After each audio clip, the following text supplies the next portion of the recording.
this video I'll show you how to see deleted messages on Messenger. But before we start, if you appreciate me making a video just like this, just give me a like and also subscribe if you're new. Okay, let's get started.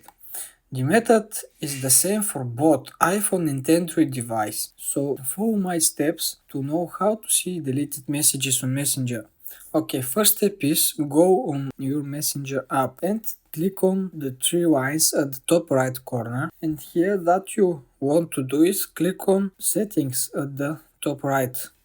Now scroll down to the very bottom, and when you see more in account center at the bottom of your screen, click on it. Now what you are looking for is your information and permissions, and click on it. When you are here, click the second option, download your information. Here you have two different options, current activity and scheduled. Click on current activity and then tap on download or transfer information. Here choose your Facebook account, and here what you want to do is click the second option, specific types of information. Tap on it. Here it will pop up with the ability to just choose messages. This is the third option of this list, and when you see this, tap on it and click next. Here what you need to do is to choose when you want to download this information, to your own device or transfer a copy to another device. The better option is the first, download to device, and then click the blue button next at the bottom of your screen.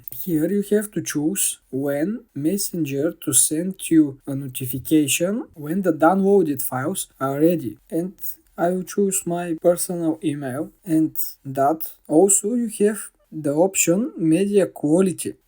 If you tap on it, you will see the three options, high, medium and low. I prefer to choose medium because high quality will take longer time to download, as you can see here. Okay, tap on medium, but if you want high, you can choose this. Tap on medium, then go back and then click the blue button, create files. And when you do all steps, at the end you will see that the download is in progress. And when all information that you want be downloaded, you will be notified on your email you chosen. And that's all. If this video helped you out, give me a like, and if you're new, subscribe, and I want to see you in next video. Bye.